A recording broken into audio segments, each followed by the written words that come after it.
Me centro en esta conferencia en analizar el papel de las políticas neoliberales y la segregación en educación y cómo esto está educando al nuevo sujeto neoliberal actualmente. Podemos decir que pasado el tiempo de la conquista por la fuerza, llega la hora del control a través de la persuasión. La segregación, de hecho, es mucho más profunda y duradera en la medida que el dominado es inconsciente de serlo. De hecho, para todo imperio que quiera perdurar, el gran desafío consiste en domesticar las almas. Actualmente, en todos los países del mundo, dos modelos avanzan en direcciones opuestas en el mundo de la educación.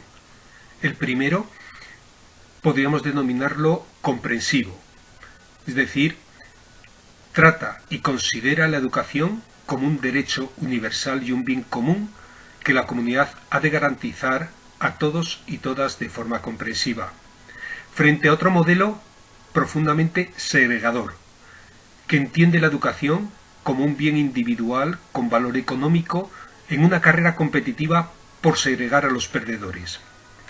Pues bien, el primero considera la educación, de hecho, un factor de desarrollo personal y de emancipación social, y una de las herramientas para hacer posible una sociedad cohesionada, inclusiva y justa. Dicho modelo, de hecho, se enmarca en todas las tradiciones que defienden una escuela pública, laica, inclusiva, y centra su preocupación en un currículum, una metodología y una organización educativa al servicio de esa educación emancipadora, crítica e inclusiva.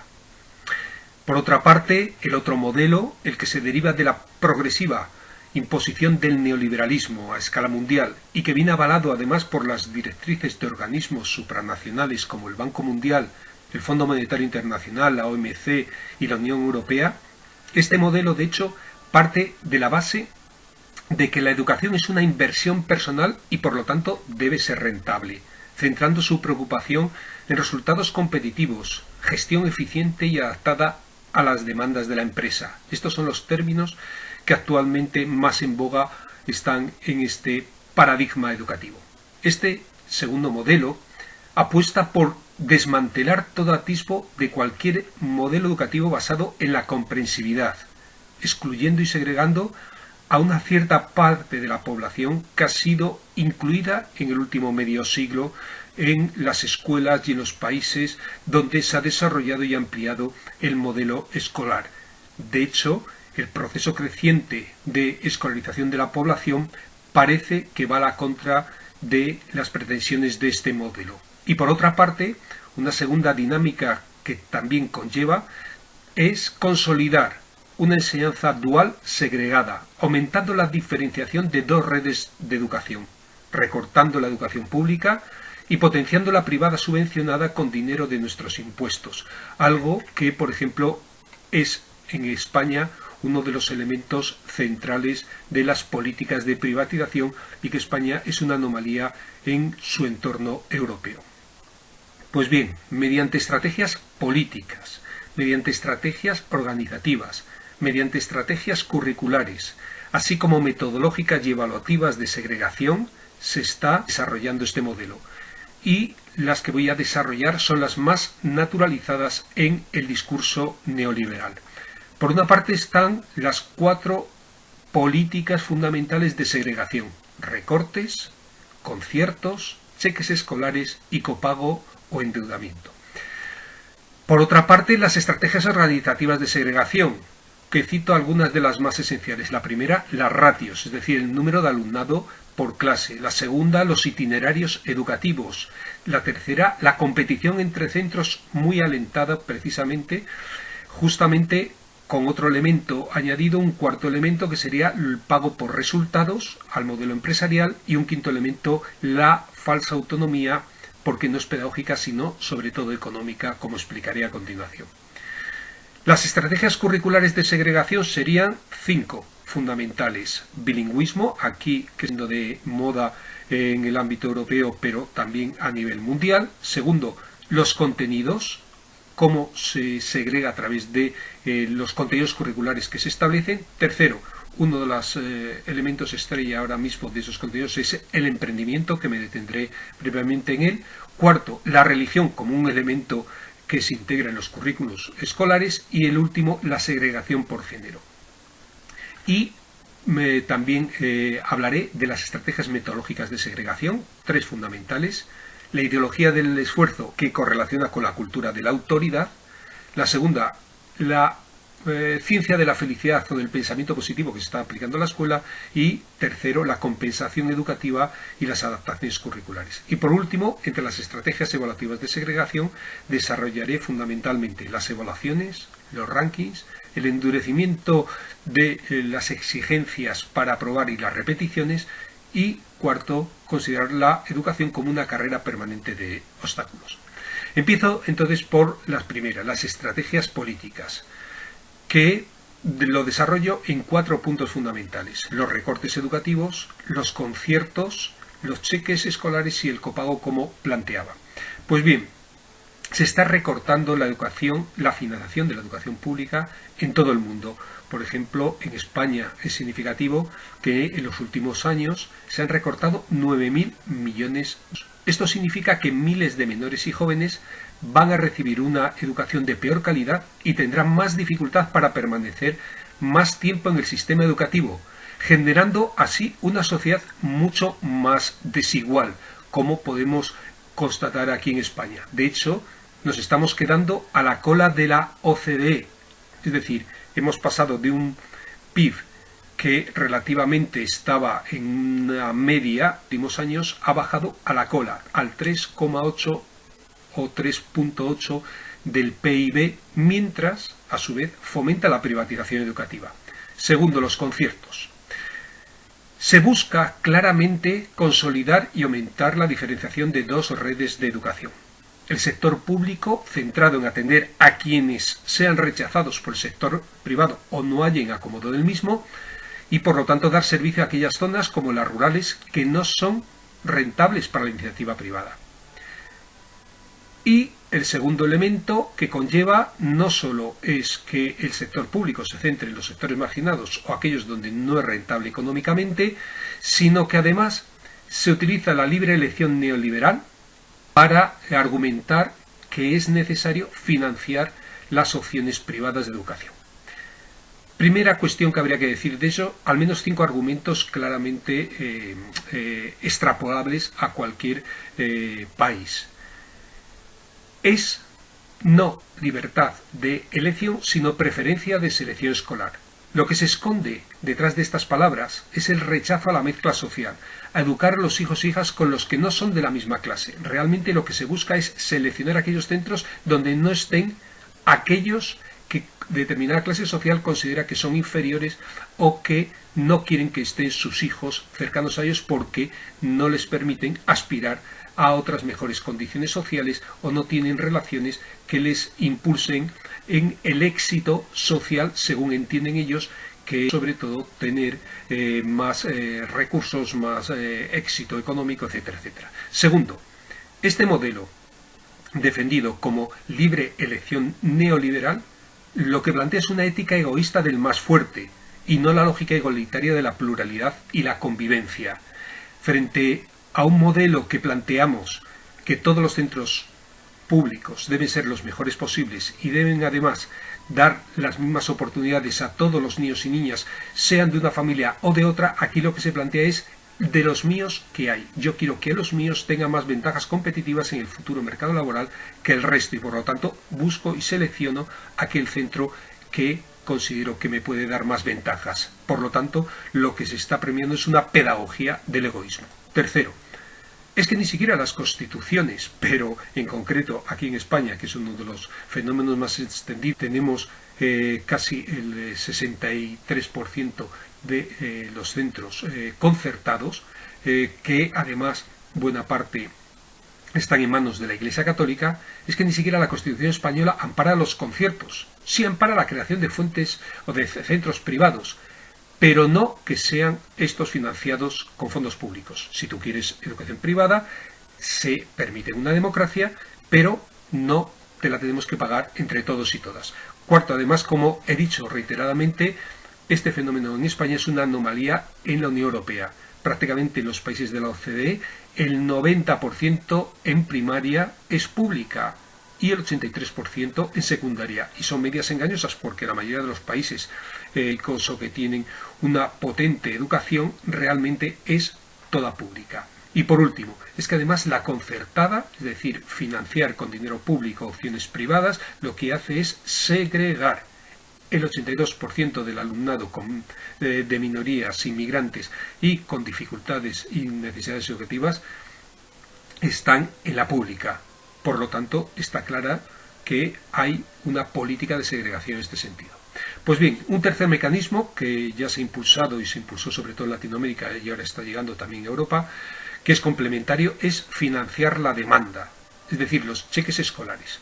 Naomi Klein contaba en su libro tan conocido sobre la doctrina del shock, el auge del capitalismo del desastre, como Milton Friedman, el padre y gurú del neoliberalismo, escribía una columnita del New York Times diciendo que el huracán Katrina del 2005 efectivamente fue una tragedia, pero también era una oportunidad para emprender una reforma radical del sistema educativo de Nueva Orleans.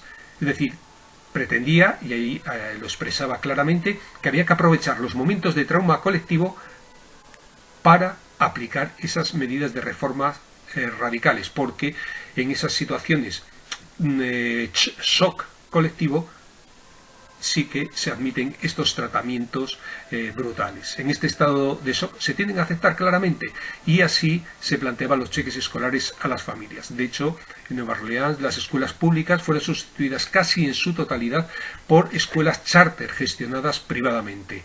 Esto es lo que aquí se ha introducido en las últimas leyes educativas en España con la demanda social. Y un cuarto mecanismo político de segregación son introducir sistemas de repago, algo que se ha hecho mucho en sanidad y que también se aplica en educación, argumentando que es necesario asumir la responsabilidad del coste de la educación. Y esto supone claramente una selección por clase social que podemos constatar en la subida de tasas universitarias, en los modelos que han separado el grado del máster y que han convertido los máster en un negocio con altísimo costo que conllevan, y esto no solo ha trasladado el coste de los estudios a los estudiantes y sus familias, sino la elitización del conocimiento. De hecho, ha creado ventanas de oportunidad, como así le denominan ahora, para los bancos, mediante préstamos respaldados por el Estado, que ha endeudado a los estudiantes y a sus familias, es decir, ha creado una burbuja universitaria. En Estados Unidos es todavía más volátil y más tremenda que la burbuja inmobiliaria que se produjo en 2008. Esto además tiene tres efectos colaterales importantísimos. Por una parte, disciplina a los estudiantes que buscan rentabilidad de su inversión. Ellos saben que al salir tienen que buscar aquellas carreras, por una parte, pero luego trabajos que les permitan devolver lo que les han prestado. Por lo tanto, ¿quién va a ser médico de familia? Sí puede ser cirujano. Segundo, naturaliza el mercado. Ya se acostumbran, incluso antes de salir al mercado, que la razón de mercado y la relación de mercado es lo normal y natural. Y tercero, además, convierte a los estudiantes en precariado, endeudado, que se concibe como persona deudora, sometida además a un eterno ciclo de vivir pagando para morir debiendo. Es, de hecho, el gobierno del futuro de la gente joven mediante la deuda. Pues si estas son las estrategias políticas, paso a explicar muy brevemente las estrategias organizativas que recuerdo: ratios por una parte, itinerarios por otra, competición entre centros, pago por resultados y autonomía. Claramente el aumento de las ratios, es decir, del número de alumnado por clase, que les convierte casi en un empaquetamiento de latas de sardinas, que se dice aquí a veces en España, esto claramente impide atender a la diversidad. Impide personalizar el aprendizaje, impide trabajar cooperativamente, tailoriza la enseñanza, excluye a quien más lo necesita, y esto solo se hace por razones económicas, no pedagógicas. Segundo, además, la consolidación de itinerarios, que son como ramas paralelas, a edades además cada vez más tempranas. Esto es terrible pedagógicamente, porque bajo el paraguas de la existencia de diferentes talentos en el alumnado, lo que se pretende realmente mediante vías paralelas e itinerarios cerrados es romper el actual tronco común de la escolaridad básica y obligatoria, desviando así y segregando al alumnado con mayores dificultades hacia vías que casi siempre son devaluadas y segregadoras. De hecho, está separando a chicos y chicas, incluso algunas asignaturas lo anticipan a los 14, proponiendo dos vías de distintas categorías, una académica y otra aplicada, y estas van a conducir hacia estudios, unas de bachillerato y otras de formación profesional. Esto a la vez lo que está haciendo es devaluar la formación profesional como una educación de segunda categoría y creando una nueva vía, la formación profesional básica, que segrega al alumnado más vulnerable porque además ni siquiera le da titulación aquí en España. Pues bien, el tercer mecanismo es también potenciar la diferenciación competitiva entre centros, y entonces empiezan a aparecer aquí centros de excelencia, centros bilingües, que lo ponen incluso en carteles anunciadores a la entrada de su centro, y muchos de estos centros se apuntan a la moda incluso de competir y promocionarse para ser seleccionados por la clientela con estas estrategias de marketing.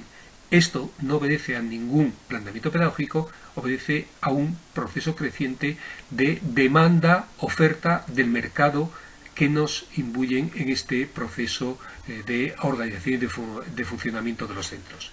Además, también ese cuarto mecanismo, el pago por resultados, es importante tenerlo en cuenta porque este es el modelo de empresa.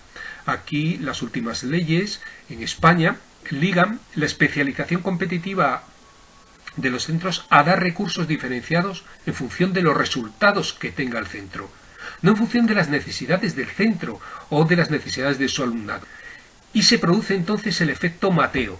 A aquellos centros que tienen más se les dará, más financiación tendrán y tendrán abundancia, pero a los que no tienen, incluso lo que tienen se les quitará. Y dicen, pero es que ese es el mercado. Si no está demandado, por lo tanto, tiene que desaparecer. En este mercado competitivo, las escuelas lo que están haciéndose es más selectivas. Y tiene dos efectos. Uno, rechazar al alumnado con mayores dificultades y que puede hacer descender sus resultados. Y dos, dedicar tiempo a preparar las reválidas para esos resultados. Es decir, ya no se trata de qué hace el centro por el alumno, sino qué hace el alumno o la alumna por el centro para que no baje en el ranking, para que no baje en esa competitividad, en esos resultados. Y dos, además, que es que dedica a que el profesorado sea entrenador de exámenes para tener resultados. Y por último, el quinto mecanismo es la autonomía que propone muchas leyes actualmente, que si fuera autonomía pedagógica estaríamos totalmente de acuerdo, pero que lo que traduce esa autonomía es un modelo de gestión privada de los centros públicos y un aumento de la privatización. Está individualizando a los centros y los pone a competir entre ellos. Es decir, no es la libertad de innovación educativa y de decisión sobre el gobierno de los centros educativos, reivindicada por los movimientos de renovación pedagógica, por la comunidad educativa. No. No es que cada centro pueda además innovar, mejorar. No. Es que se busque financiaciones alternativas porque las financiaciones públicas se están recortando. Este es el asunto principal. Pues bien, entro en las estrategias curriculares que ya planteaba anteriormente. Por una parte, se ha puesto de moda el bilingüismo que se traduce en inglesismo, porque parece que es el inglés, el idioma del imperio, el que tiene que ser el elemento referencial. Y lo que hemos visto, que con el modelo de bilingüismo que se está implantando, ni se aprende science, ni se aprende inglés.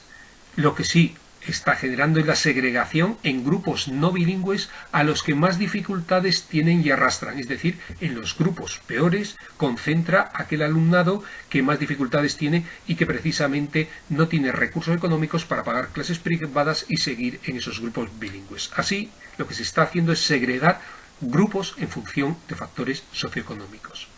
Segundo, los contenidos. Hay una sobresalida de contenidos y además un aumento exponencial de la exigencia de competencias y estándares de aprendizaje y evaluación, que no solo dificultan trabajar por proyectos, trabajar de forma cooperativa, de forma global y comprensiva, atender a la diversidad y personalizar el proceso de enseñanza y aprendizaje, sino que están estandarizando y burocratizando la enseñanza, pero también segregan porque los contenidos escolares lo que privilegian es el relato de las posiciones de poder y privilegio, mientras olvidan y silencian otras. Y no aparece, por ejemplo, en los libros de texto escolares ni los contenidos, ni la vejez, ni se olvida el mundo rural, olvida el mundo pobre o empobrecido más bien, el mundo indígena, las minorías culturales, la diversidad sexual, etcétera, etcétera. Esto no solo genera desigualdad, sino que enseña a aceptar las desigualdades de clase y está incapacitando para comprender el mundo realmente. Otro aspecto que quiero señalar también de esta forma de segregación escolar es la competencia clave que están introduciendo ahora muy buena parte de los currículos en todo el mundo, que es el emprendimiento. Es otro mecanismo de segregación encubierto que se nos vende con el hálito mágico de la ideología del populismo empresarial, pero oculta realmente la explotación laboral y se convierte en pesadilla de autoexplotación con la uberización y las reformas laborales. Plaza el riesgo y la responsabilidad de la precariedad a la capacidad de empleabilidad de cada uno, porque tú eres quien tienes que ser emprendedor, tú eres el responsable de tu futuro. Ya no puede haber protesta, se deslegitima el conflicto social, ya que no es responsable ajeno ni otras causas que la propia incapacidad de conseguir un buen puesto de trabajo, de conseguir recursos provenientes de ese trabajo. Por lo tanto, se está convirtiendo a las víctimas en culpables. Un cuarto mecanismo de segregación es la propia religión en los contenidos escolares. Una educación laica es la única garantía para una convivencia plural, en la que todas las personas sean acogidas a igualdad de condiciones sin privilegios ni discriminaciones. Por lo tanto, todas las religiones se convierten en elementos segregadores que separan a los niños y las niñas. Por eso debemos garantizar la libertad de los niños y las niñas y posibilitar la convivencia entre quienes no tienen las mismas convicciones, sacando la religión de la escuela. La religión en la mezquita, la religión en la iglesia, la religión en el ámbito privado. Y también quería hacer un último elemento en este sentido de segregación curricular, porque debemos repensar los centros desde la igualdad. La segregación por género se ha introducido no solo en el currículo, sino en muchos ámbitos de nuestras escuelas que se deberían definir como espacios igualitarios. Contenidos actualmente que siguen menospreciando la cultura y el saber de las mujeres, en el uso del lenguaje y en su concepción incluso de los espacios. Pensemos en los patios, que son patios mayoritariamente de recreo donde los niños juegan a fútbol mayoritariamente, por poner un ejemplo, y las niñas alrededor corriendo o saltando la coma para que no les dé un balonazo. Es decir, son patios no pensados desde la igualdad, pero también los estilos de relación y de convivencia. De hecho, los referentes adultos en los puestos de responsabilidad en las escuelas suelen ser casi siempre hombres, especialmente los equipos de dirección, y esto sigue reproduciendo estereotipos de género en el poder. Por lo tanto, vemos como los puestos de mando bajos, intermedios o ocupados por las mujeres en una profesión que además es altamente feminizada, mientras que los altos están detentados por hombres, incluso en los sindicatos, incluso en quienes nos representan en la comunidad educativa. Incluso decía que seguimos psicoeducativos, que combatan la dictadura de la pelota que invade la mayor parte del espacio y arrincona a las chicas limitándolas a un papel secundario. Abordo a continuación las estrategias metodológicas de segregación. En concreto, me centro solo en tres que creo que son al menos un exponente básico que tiene que ver con lo que estamos aquí hablando de la segregación. La ideología del esfuerzo y la cultura de la autoridad por una parte, la compensación educativa y las adaptaciones por otra, y la ideología también del pensamiento positivo, la ciencia de la felicidad. Empiezo con la primera. El modelo neoliberal recupera la ideología del esfuerzo, otro mecanismo de segregación que lo que hace es privatizar y externalizar las causas de las dificultades educativas, porque lo que hace es culpar a las propias víctimas, porque no se esfuerzan, lo que está haciendo es revictimizar. El problema eres tú. Se une esto a la cultura de la autoridad. Si culpabilizamos al alumnado porque no se esfuerza, hemos de conferir a alguien el poder de obligarle a esforzarse. Es la política de la letra con sangre entra, que creíamos que habíamos superado, pero que ha vuelto con fuerza, y alguien tiene que hacer sangrar para conseguirlo. Se gesta así la cultura de la sumisión y la obediencia. Pues bien, si la ideología del esfuerzo culpabiliza a la víctima de su fracaso, y la ideología del emprendimiento le exige que se responsabilice individualmente de su suerte y su futuro, La ideología del pensamiento positivo se convierte en el complemento necesario mediante técnicas de management emocional y de coaching. La ciencia de la felicidad, que ha servido para gestionar la frustración de grandes contingentes de población afectados por los despidos masivos, se instala en las pedagogías educativas de nueva generación al grito de "sí se puede" de la psicología positiva y de manuales de referencia al estilo Pablo Coelho para que cambien sus percepciones antes que intentar cambiar el modelo educativo. Todos estos métodos son métodos que animan a la servidumbre voluntaria, porque nos dicen que el fracaso es un problema de actitud personal. No se trata de invertir más, sino ser más innovador y creativo. Y empiezan a aparecer un montón de terminología, sobre todo además con lenguaje anglosajón, para introducirnos en estos modelos. Gamificación, flipped classroom, educación maker, educación disruptiva. Parecen los juegos del hambre revestidos con lenguaje de coaching. Y por último quería señalar también que esta recuperación de metodologías pretéritas tiene que ver con cómo, a pesar de las declaraciones que se hacen institucionalmente de que vamos hacia una inclusión educativa, se están practicando mecanismos de segregación, con todo lo que signifique atención a la diversidad. Por una parte se sigue sacando al alumnado diverso del aula, se prolifera y además cada vez con mayor intensidad etiquetar y clasificar, y aparecen nuevos síndromes, déficit de atención, trastorno de conducta, para obtener más profesorado especialista, lo cual genera adaptaciones y que se demanden más adaptaciones curriculares, estableciendo así un currículum paralelo y casi siempre una espiral descendente, y que ha convertido una política que pretendía facilitar la integración, ha pasado a un aumento de la proporción de alumnado clasificado y segregado, que sus maestras y profesores los perciben además como no suyos, son del especialista, aquel que les tiene que atender, con lo cual la atención y las expectativas se van reduciendo progresivamente hacia alumnos y alumnas, orientándolos hacia el profesorado de apoyo, ese especialista, lo cual elimina incluso la posibilidad de estudiar cómo modificar la práctica para facilitar su participación. Y por último quería centrarme en las estrategias evaluativas de segregación.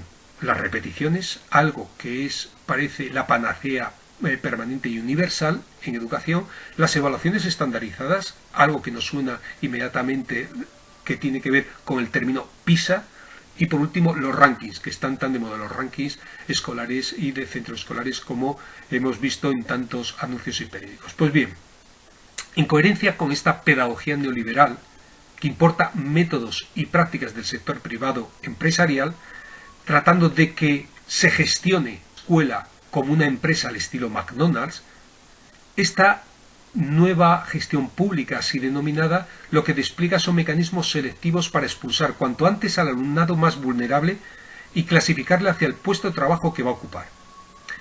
De hecho, el primer elemento que utiliza en el ámbito educativo es el endurecimiento de las exigencias para promocionar, fortaleciendo así el carácter selectivo de la escuela, incluso en los niveles obligatorios, y utilizando además la repetición como un mecanismo selectivo para quien se queda sin los que repiten, porque el que es beneficiado fundamentalmente es aquel profe sobre todo, que está en los niveles superiores y al que no llegan aquellos que más dificultades tienen. En vez de relegar las situaciones excepcionales de carácter madurativo, porque se ha demostrado reiteradamente que la repetición es ineficaz en la mayor parte de los casos y constituye una de las principales causas endógenas del fracaso escolar. Por otra parte, las evaluaciones estandarizadas al estilo PISA han demostrado sobradamente la sociología. De hecho, Julio Carabaña es uno de los sociólogos de la educación más reputado, ha demostrado sólidamente que PISA carece de valor para ayudar a mejorar las enseñanzas en las aulas y el funcionamiento de las escuelas. Entonces, ¿para qué sirve? Pues para publicar rankings y ofrecer información para esa libre selección o preferencia de selección de aquellas familias informadas. Introduce en el educativo la competitividad darwinista para ofrecer una clasificación de colegios según sus resultados en rankings públicos, donde se ordenarán, casi como si fuera una liga de fútbol, con el fin de que los clientes puedan comparar y elegir aquel que más ventajas competitivas les aporte a sus hijos e hijas en el futuro mercado laboral. con dos efectos colaterales claros. Uno, los centros pueden caer en la tentación de excluir al alumnado que les va a hacer bajar en el ranking.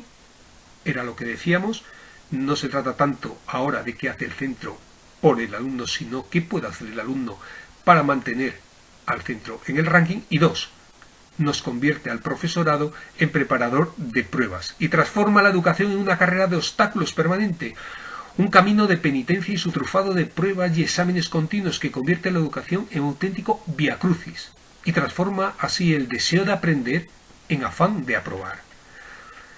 ¿Qué conclusiones podemos sacar?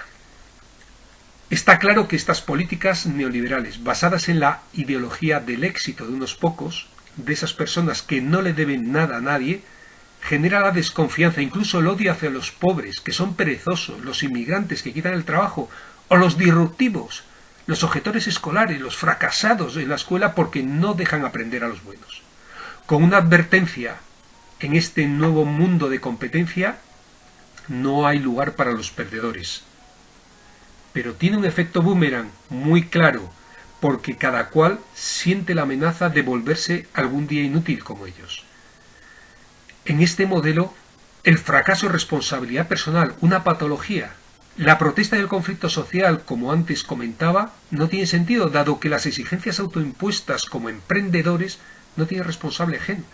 Por eso, en vez de llenarse los sindicatos, son las consultas de los psiquiatras las que están a rebosar con depresiones, ansiedad y desvalorización ante el paro y la precariedad que sufre la gente.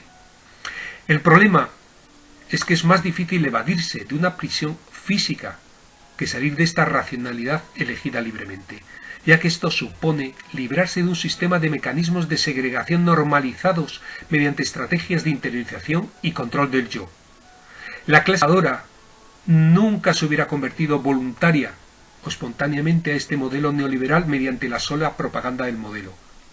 Ha sido preciso instalar todos estos mecanismos de educación del espíritu basados en un nuevo ideal del ser humano, mecanismos de libre consentimiento que exigen la participación activa de los propios involucrados.